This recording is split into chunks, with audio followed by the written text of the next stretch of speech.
예, 감사합니다. 예.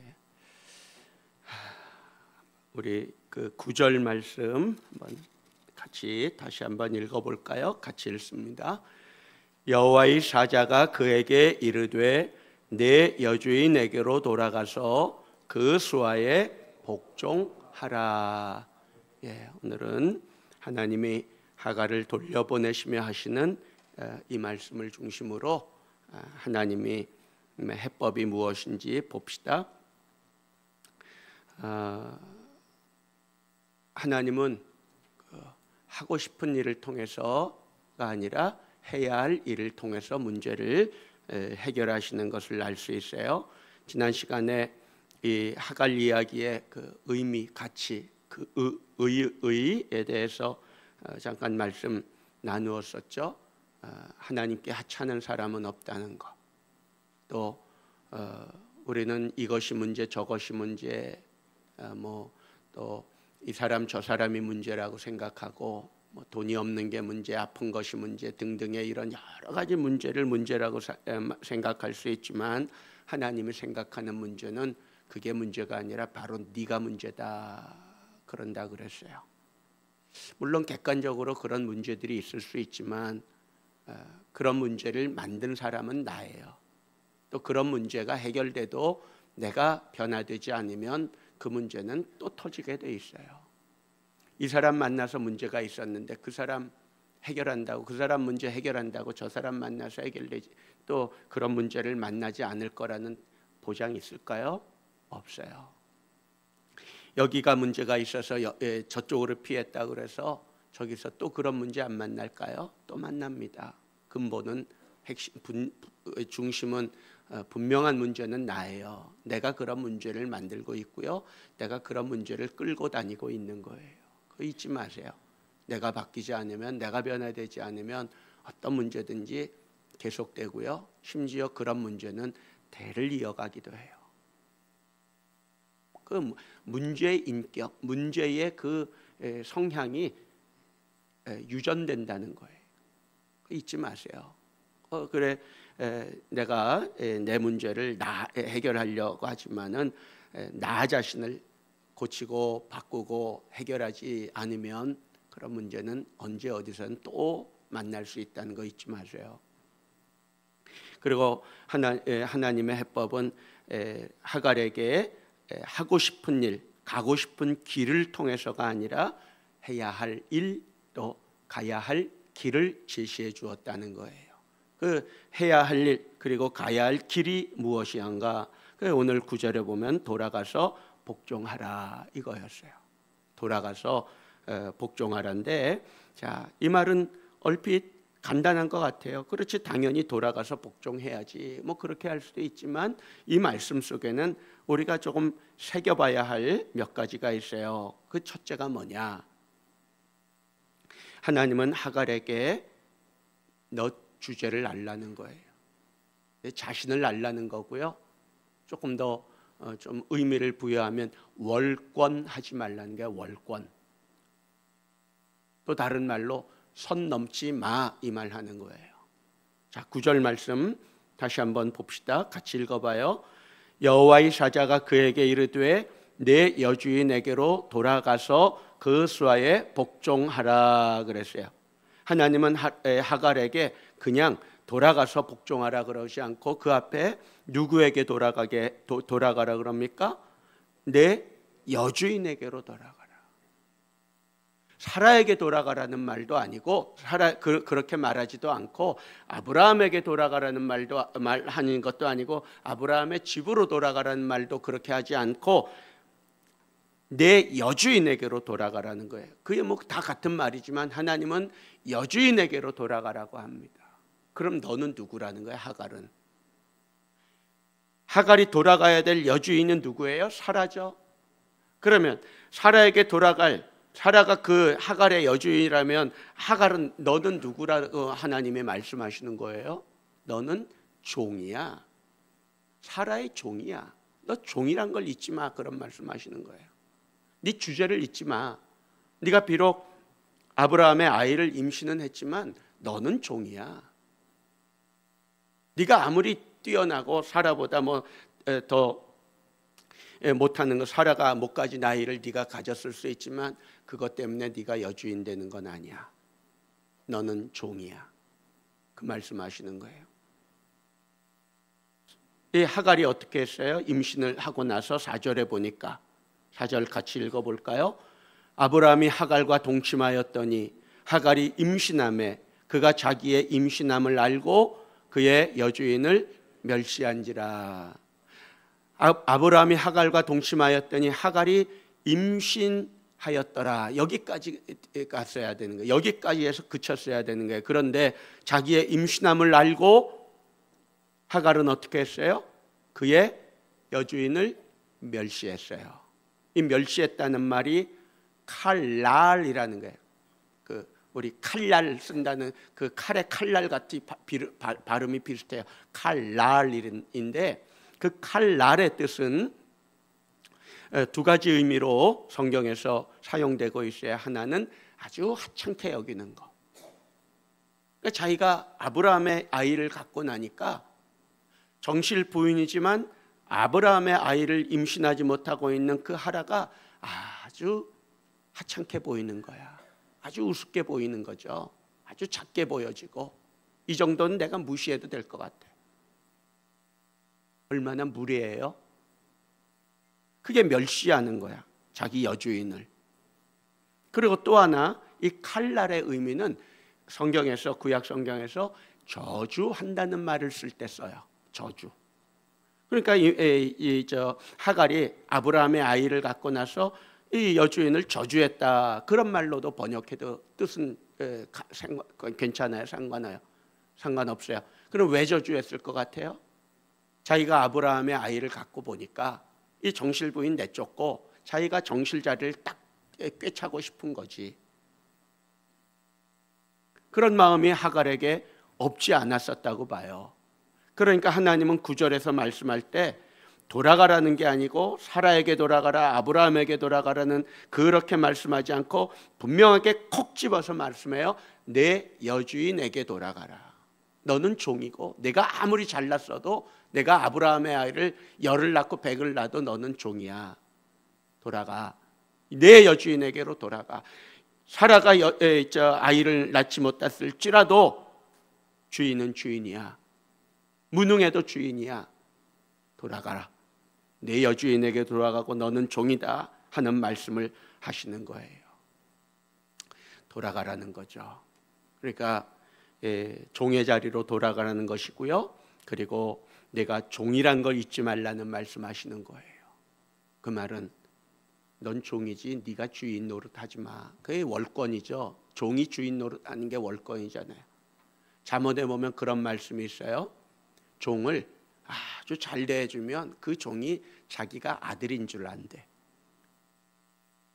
잠언에 그 말씀이 있어요. 그러니까 종을 너무 이렇게 선대해주고 후대해주고 잘 대해주니까 그 종이 지가 아들인 줄 안다는 거예요. 그 월권하는 거지. 선 넘는 거죠. 아담과 하와가 먼지덩어리가 하나님이 빚어갖고 생기를 불어넣어 주시고 다른 피조물들에게는 없는 하나님의 생기를 받은 존재가 되고 하나님의 에덴 동산에 들어와서 하나님의 집에서 살게 했어. 그 에덴 동산 하나님의 집이고 하나님의 동산이거든요. 거기 들어와 살고 네 마음대로 다 먹고 다스리라 그랬더니 이 아담이 정신이 나가버렸어. 이제 월권을 하는 거야. 자기가 정말 하나님이 되려고 그러죠. 그리고 하나님이 너는 종이란 것을 잊지 마. 너는 피조물이란 걸 잊지 마라. 너는 저 먼지 덩어리였다는 걸 잊지 마라고 주신 그 선악과를 먹어버리잖아요. 그게 선을 넘는 거예요. 하나님은 모든 죄에 대해서는 다 용서하셔. 어떤 죄도 다 용서하는데 선 넘는 거는 하나님이 가차없이 쫓아냅니다. 그래서 아담과 하와가 쫓겨나잖아. 다시 먼지구덩이 속으로 돌아가잖아요. 선 넘지 마세요. 여러분, 아무리 잘나고 잘하고 다른 사람을 또 특별히 탁월한 무슨 뭐가 있다 할지라도 그거에 선 넘을 이유는 전혀 못 돼요. 하나님은 하갈에게 돌아가라, 너는 종이다, 그렇게 말씀하세요. 그 몇 년 전에 한국 영화가 아카데미상에서, 아카데미 영화제에서 감독상 받았다는 그 이유로 굉장히 유명했던 영화가 하나 있죠. 기생충. 아마 많은 분들 다 보셨을 거예요. 그 기생충 영화는 굉장히 정말 해석의 여지가 많아서 참 재미있는 영화인데, 저는 그 영화를 볼 때마다 그 가장 인상적인 장면이 뭐냐 하면 그 돌멩이 하나를 그 어떤 친구가 이 산수경석이라 이거 그러면서 이 돌이 재물운, 명예운, 행복 뭐 이런 거 다 갖고 있으면 그게 들어온다 그래서 그 자기 친구 기우라는 친구 집에 주고 가잖아요. 근데 그 집이 정말 그 돌이 들어온 이후로 풀리기 시작해. 뭐 풀린다 그래야 뭐 좋은 의미에서 정직한 방법으로 풀리는 것도 아니지. 아무튼 집이 풀리면서 재벌집 어떤 박 사장네 집에 다 연결이 돼 갖고 다 먹고 살게 됐는데, 어느 날 이제 꼬이기 시작하면서 이 가정이 이제 몰락하기 시작하죠. 파탄 나잖아. 그래서 딸은 칼에 찔려 죽고, 아버지는 행방불명 돼버리고, 또 그 모자만 남아서 아들하고 엄마만 남아서 그 영화가 시작될 때 피자 포장 상자 접는 일을 그대로 다시 돌아가 있는 그 모습을 보는데, 그 영화의 마지막 장면에서 그 기우라는 그 아들이 이 돌을 늘 항상 갖고 다녔거든요. 홍수가 나도 집을 탈출해 나올 때도 그 돌을 들고 나왔어. 그러면서 아버지가 야, 그 돌은 뭐냐, 좀 치워라, 갖다 버려라, 뭐 그런 식으로 얘기를 해도 이 그 기우라는 아들이 하는 말이, 이 돌이 자기를 따라온대. 자기하고 한테 붙어서 떠나질 않는다고 그렇게까지 말을 했는데, 나중에는 그 돌을 이 기우라는 이 아들이 산속에 흐르는 시냇물 속에 갖다 넣잖아요. 갖다 버리잖아요. 돌은 아무리 뛰어나고 빼어나도 돌이야. 그 돌이 재물을 주고 행운을 주고 행복을 주고 뭐 좋은 운을 가져다 주는 게 아니에요. 근데 그 돌에 그게 있다고 생각하고 돌을 끼고 살다 결국 다 몰락하고는 무엇을 깨달았는지, 그 돌이 자기를 떠나지 않는다고 했던 그 돌을 마침내 산속 흐르는 시냇물 속에 처박아 놓고 내려오거든요. 돌은 돌이에요. 우린 돌에 불과해요. 아무리 잘났어도 돌이에요. 아무리 뛰어나도 돌이에요. 잊지 마세요. 그 자리를 벗어나지 마세요. 그걸 뛰어넘어서 내가 마치 무슨 하나님인 것처럼, 그게 월권이고요. 하나님은 그건, 죄송해요 이런 표현 써서, 그런 꼴은 하나님 안 보세요. 어떤 죄든 다 용서하지만 하나님은 선 넘는 거는 쓸어버립니다. 노아 홍수가 노아 홍수가 선을 넘은 거거든. 노아 홍수도. 자, 잊지 마세요. 두 번째로 돌아가서 복종하라 하는 이 말 속에는 은혜를 날라는 말씀을 하시는 거예요. 은혜. 저는 이 대목을, 이 하갈 이야기를 읽으면서 하나님의 하갈의 태도 막으셨으면 문제가 없었는, 그잖아요. 사라가 아이를 못 낳아서 하갈을 통해서 아이를 얻으려고 그런 거잖아요. 근데 하갈의 태도 막았으면 이런 큰 소란이 벌어지진 않았을 거예요. 그런 큰 문제가 일어나질 않았을 텐데, 왜 하갈의 태는 여셨냐 이거지. 그러면 하갈의 입장에서 여주인이 얻지 못한 아이를 자기가 아브라함의 아이를 갖게 됐다면 이건 은혜죠. 이거 절대로 교만할 수 없는 거잖아요. 감사해야 될 은혜지. 그리고 똑같은 여자로서 자기가 아이를 갖고 보니까 아이를 낳지 못하는, 아이가 없는 여주인의 마음이 얼마나 좀 힘들까, 그런 거 생각하면서 오히려 더 잘했어야지. 근데 아이를 갖고 나니까 이제 교만해져 갖고 멸시하기 시작하고 심지어 저주하기까지 하고, 이 괘씸한 거죠. 은혜를 모르는 거라. 은혜를 모르면 결국 이렇게 큰 곤욕을 치를 수밖에 없는 거예요. 은혜를 잊지 마세요. 남들이 없는 건 내가 가졌다면 그거 은혜요. 남들이 가진 재물을 갖지 못한 나는 재물이 있어. 그 은혜라는 거 잊지 마세요. 남들이 갖지 못한 건강을 내가 가졌다면 은혜라는 거 잊지 마세요. 남들이 없는 그렇게 바빠야 하는데 나는 여유 있게 살 수 있어요. 시간적으로나 뭐 물질적으로. 그 은혜라는 거 잊지 마세요. 그 모든 것들이 은혜예요. 그런 은혜는 하나님이 선물로 주시는 거고요. 그런 선물을 가리켜서 은사라고 말하는 거예요. 은사. 재물이 은사고요. 시간이 은사고요. 건강이 은사고요. 모든 것들이 다 은사야. 그러면 그 은사는 선하게 써야지. 좋은 일에 써야지. 좋은 일에 쓸 줄 알아야지 그게 은사예요. 근데 이게 내 능력으로 내 거인장 그렇게 애매하기 시작하면 그때부터 하갈이 되기 시작해요. 누군가를 멸시하는 도구로 쓰는 거야. 내가 돈이 좀 있으면 얼마나 있어요? 있다고 없는 사람을 깔보고 잘났어요? 얼마나 잘났어요? 얼마나 잘났길래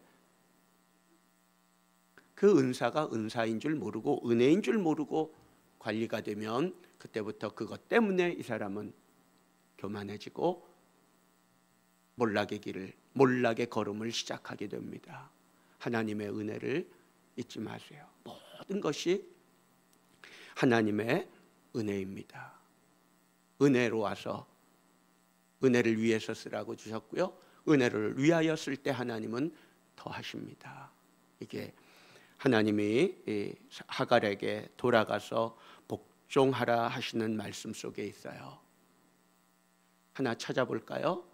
자, 시편 49편 20절 말씀인데요. 저는 이 말씀을 참 좋아합니다. 시편 49편 20절 말씀.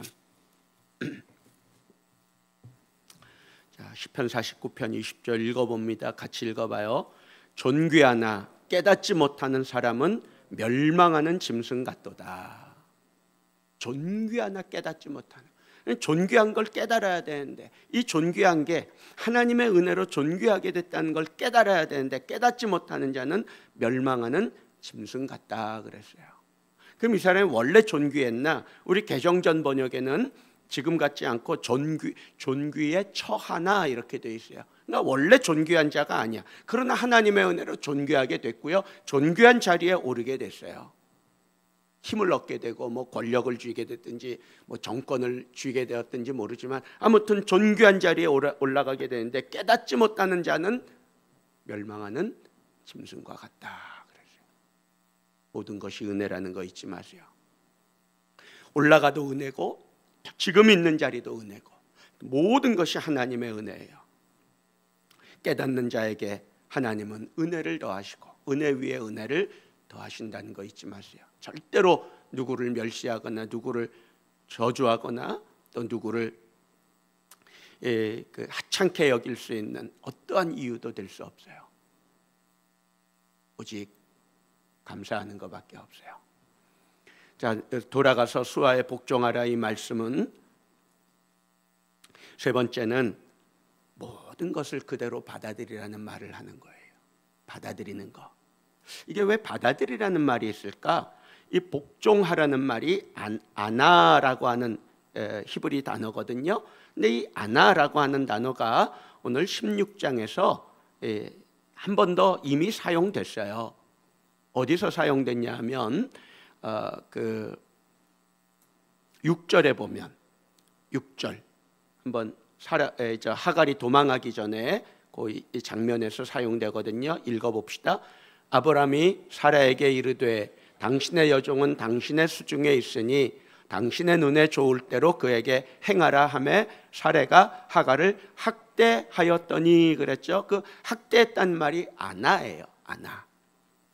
그럼 6절에 사라가 하갈을 학대했을 때의 그 아나와 하나님이 하갈에게 수하에 복종하라 돌아가서 복종하라 할 때 그 복종하라 할 때 쓰인 아나는 단어는 같은데 형태는 달라요.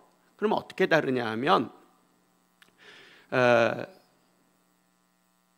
사라가 학대했을 때 사용된 건 하갈의 입장에서는 당하는 학대야. 학대를 당하는 거야. 당하는 입장에서는 고통이야.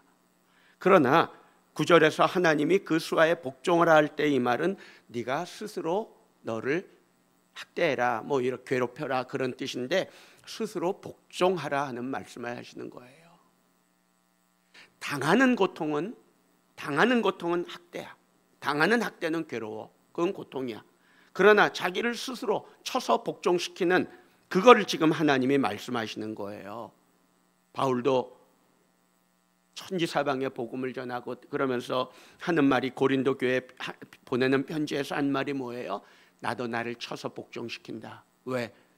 다른 사람들한테 복음 전해놓고 다른 사람들은 다 구원 얻는데, 혹시 나는 복음 전하다가 혹시 교만하고 미끄러져 갖고 구원에서 멀어질까 봐 나도 나를 복종시킨다, 쳐서 복종시킨다 그랬어요. 권투 선수가 펀치를 날려서 상대방 그 눈덩이에 그 푸른 멍이 들게 만든다는 게 그 복종한다는 말에, 친다는 말의 뜻이거든요. 그러니까 자기도 자기를 그렇게 친다는 거예요. 자기를 칠 필요가 있어요. 그게 이 아나의 의미인데, 하나님이 하시는 말씀인데, 그 말은 결국은 하갈의 학대를 스스로 받아들이라 하는 말씀을 하시는 거예요. 받아들이라는 거예요. 이건 못 견디겠다고 집 나오고 뛰쳐나가지 말고 받아들이라는 거예요.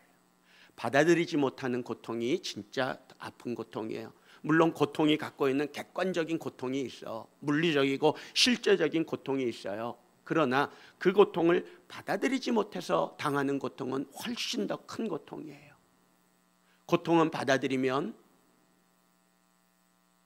거기서 길이 보이고요. 그리고 지혜가 생기기 시작해요.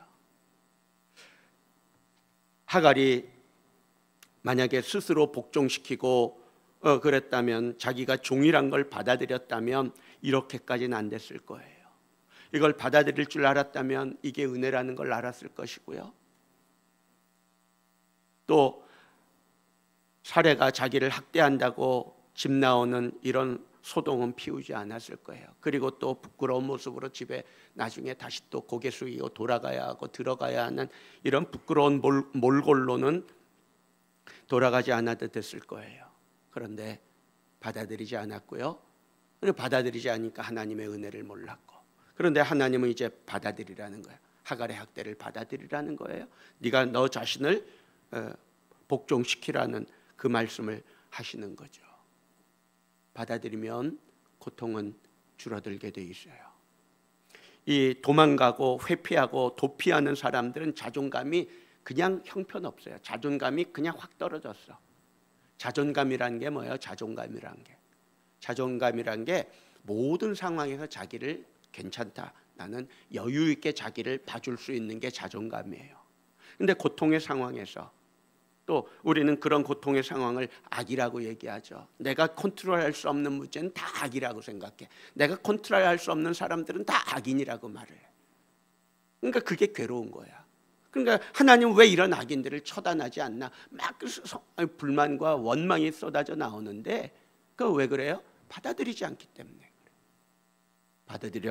받아들이면 그 악이라고 불렀던 그 사람마저도 하나님께서 나를 다스리고 나를 깎아내시는 하나님의 지혜라는 걸 알아. 오죽 내가 변하지 않으면 하나님이 저런 악인을 만나게 해서라도 나를 깎아내려 하시는 걸까. 받아들일 때 그건 알게 되는 지혜예요. 받아들일 때 터득하고 통달하게 되는 지혜예요. 하나님은 복종하라는 말씀하시지만 받아들이라, 그 말씀을 하고 있습니다. 받아들여야지 길이 보여요. 근데 받아들이지 못한 사람들이 누구냐? 자존감이 아주 형편이 없는 사람들이야. 그런 사람들은 뭐 조그만 일에도 그냥 불끈불끈 화를 내고, 대화하는 게 쉽지 않아. 이런 사람들은 말하는 것도 무례하기 짝이 없고. 그게 왜 그래요? 다 그런 데 있어요. 그러니까 그런 사람들이 이런 일을 당했을 때 어떻게 반응해요? 억울하지. 모멸감을 느끼는 거지. 정말 슬프지. 근데 받아들이고 나면, 하나님의 은혜를 알게 되고, 그렇게 되면 이제 그 눈물의 의미가 달라져요. 그때부터 감사가 나오기 시작하는 거야. 오죽하면 나 같은 인간을 하나님이 정말 얼마나 사랑했으면 이런 악을 통해서라도 나를 깎아내고 사람 만들려 하실지. 그걸 알게 되면서 고백하게 되고 그 눈물의 의미가 달라져요. 감사의 눈물이 나오기 시작해요. 그래, 받아들이지 못한 사람들은 하나같이 자존감이 형편없는 사람들이라는 거 잊지 마세요. 그러니까 도망갈 생각이나 하고, 그러니까 회피하고 도피할 생각이나 하고 있죠. 아니에요. 하나님의 방법은 복종하라. 돌아가서 복종하고 받아들이라, 그렇게 말씀합니다. 그리고 받아들이는 것의 처음이 뭐냐 하면 감사할 수 없었던 일을 이제 받아들이게 되잖아요. 그럼 감사가 나오기 시작해요. 그게 받아들임의 사인이야. 받아들인다는 신호야. 죄송해요. 제가 몽골 갔을 때 참 둘째 날부터, 그러니까 첫째 날 밤부터, 첫째 날 월요일 사역 다 마치고 숙소에 들어가서 씻고 그러는데 여기 좀 따끔해서 그냥 처음엔 몰랐어요. 근데 나중에 아침에 일어나서 이렇게 보니까 여기 이제 물집에 잡혀 있더라고요. 빨간 띠가 있고, 아, 이게 대상포진이구나. 딱 이게 느껴지는 게. 그리고 치통이 오고, 지금도 치통은 계속 점점 더 심해지고 있는데 아마 대상포진이 치통으로 오지 않나 싶은데 아무튼 그래요. 근데 이 치통은 꼭 자려고 그러면 찾아와서 놀자는 거야. 이렇게 좀 누워서 눈 붙이고 자려고 그러면 이제 저를 깨우는 거야. 나하고 자기하고 놀자고. 욱신욱신거려요. 이거 뭐 제가 피곤하면 이쪽으로 뭐가 오기 때문에 피곤한가 보다 이런 생각을 했는데, 그렇다고 뭐 치과를 갈 수도 있는 거 아니고 뭐 그러니까 이거 제가 내린 결론은 받아들이는 거였다고요. 받아들여야 되겠다.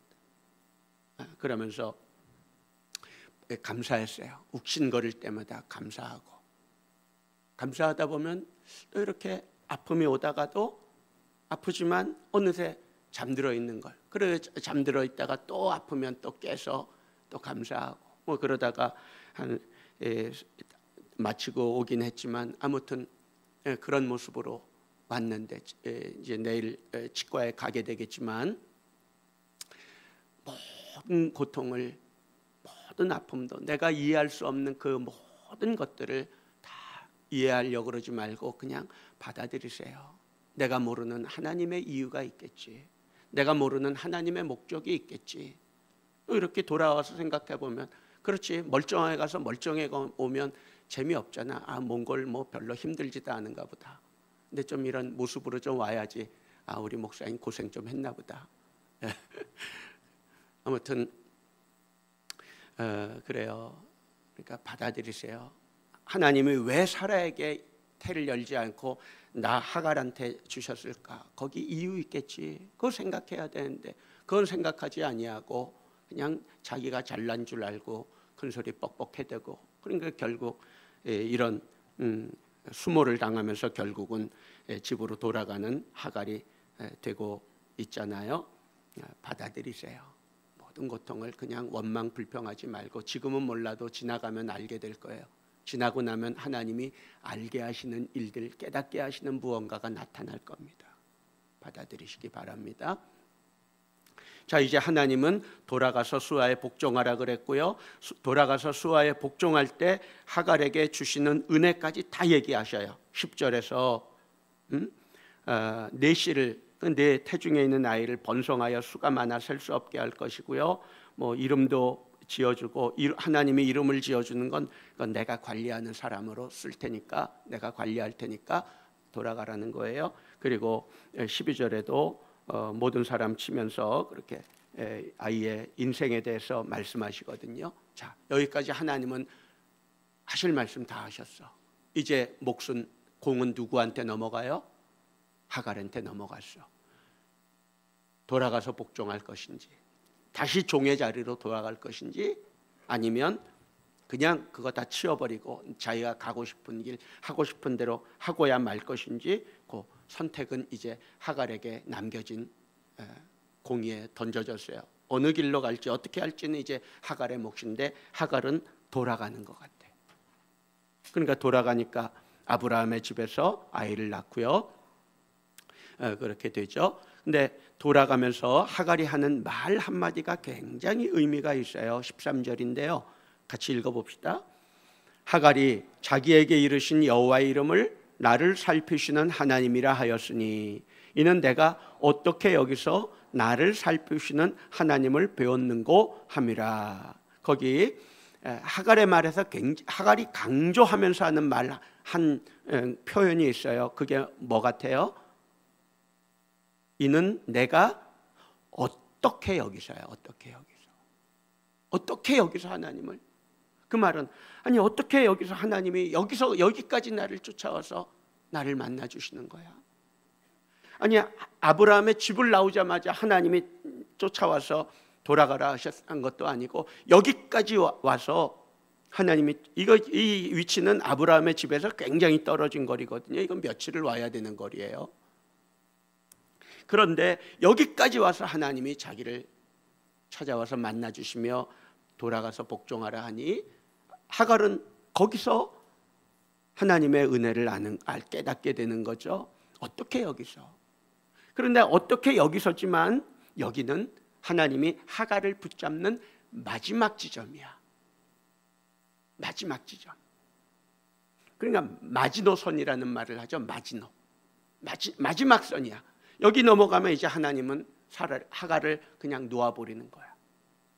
하나님이 끝까지 함께하는 사람은 하나님께 돌아와서 하나님 안에 있는 사람과 끝까지 함께하는 거지. 하나님 버리고 떠나가는 사람, 하나님의 은혜를 내팽개치고 그냥 고집불통으로 그 선 넘은 채로 끝까지 자기 길을 고집하는 그 사람들을 하나님이 끝까지 가서 뭐 구원하고 그건 없어요. 그렇지 않아요. 하갈은 여기서 어떻게 여기서라고 하는 것은 하나님이 계실 수 없는 곳, 하나님이 자기를 찾아올 수 없는 그곳에서 하나님이 자기를 불렀다는 게 놀라운 거예요. 그리고 그 어떻게 여기서가 결국은 이제 이 방향을 돌이키게 만드는 이제 터닝 포인트가 되는 거죠. 이제 그 회개의 지점, 돌이키는 지점이 되는 거죠. 돌아가는 지점이 되는 거예요. 그래요. 여러분의 생각, 계획 뭐 다 좋아요. 잘 생각하세요. 그게 하고 싶은 건지 해야 하는 건지 가야 하는 길인지 가고 싶은 건지 하나님이 끝까지 쫓아가진 않을 거예요. 끝까지 따라가서 불러오진 않을 거예요. 여기 이제 마지막 하나님이 마지막까지 쫓아와서 이제 이 선을 넘어가면 이제 넌 너고 나는 나다. 그 말씀하시는 거예요. 살다 보면 또 신앙생활 하다 보면 어떻게 하고 싶은 거 다 하면서 살아요. 어떻게 가고 싶은 길 다 가면서 가요. 그 이영표 선수가 그런 강의를 한 적이 있어요. 참 그 강의 짧은 영상으로 이렇게 도는 영상이라 제가 인상 깊게 봐서 제가 저장해 놓고 가끔 꺼내 보는데 그 말을 합니다. 지금 하고 싶은 일을 하는 사람은 나중에는 해야만 하는 일을 해야지 살 수 있고 지금 해야만 하는 일을 하는 사람은 나중에는 하고 싶은 일을 하면서 살 수 있습니다. 살 것입니다. 그런 말을 해요. 지금 하고 싶은 일을 하고 싶다고 지금 하고 싶은 일을 지금 다 하는 사람은 나중에는 해야만 하는 일을 해야지 살 수 있다는 거예요. 반대로 지금은 해야만 하는 일, 억지로 해야 되고 수동적으로 하고 싶지 않지만 해야만 하는 사람들은 나중에는 얼마든지 자기가 하고 싶은 일을 하면서 살 수 있다는 말을 하는 거예요. 맞아요? 틀려요? 진리죠? 하고 싶은 일이 끝까지 죽을 때까지 내가 하고 싶은 대로 살 수 있는 거 아니에요. 또 해야만 일, 죽을 때까지 내가 끌려다니듯이 그렇게 해야만 일을 하면서 인생을 마치는 것도 아니에요. 분량이 있어. 하고 싶은 일도 분량이 있어서 이거 다 마치면 그 다음에는 해야만 하는 일을 해야 돼. 그 치닥거리 해야 되고 해야만 하는 일을 하지만 지금은 힘들지만 그 일 다 끝나고 그 일 다 졸업하면 그때부터는 웃으면서 여유 있게 즐기면서 즐겁게 하고 싶은 일을 다 하면서 살 수 있다는 말이에요. 선택은 자기의 몫입니다. 하나님께서 하갈에게 여기까지 쫓아왔지만 여기부터는 이제는 아니라는 거예요. 이제는 너 혼자 가는 길이라는 거예요. 우리에게도 하나님이 말씀합니다. 하고 싶은 일입니까? 해야 할 일입니까? 가고 싶은 길입니까? 가야 할 길입니까? 수하에 돌아가서 수하에 복종하라 하십니다. 자, 하나님의 음성이 임하기를 바랍니다. 기도합시다. 은혜로우신 아버지 하나님, 하나님의 은혜를 알게 하옵소서. 존귀에 처하나 깨닫지 못한 자는 멸망하는 짐승 같다 그랬는데 존귀한 중에 이렇게 복과 은혜를 주신 이 모든 것이 은혜인 줄 알지 못하고 자만하고 거만하고 교만하고 선 넘기를 일수로 하며 은혜를 모른 채 살아가는 우리 인생들을 오늘도 쫓아오셔서 붙들어 주시는 은혜를 감사합니다. 인생길 혹은 교회 생활에 감당해야 될 사명, 해야 할 일을 감당케 하시고 특별히 3인조 사명에 대하여 하고 싶은 대로 그 마음대로가 아니라 정말 해야 할 일이기에 가야 할 길이기에 함께 만들어 나가는, 함께 세워가는 아름다운 사역이 되게 하여 주시옵소서.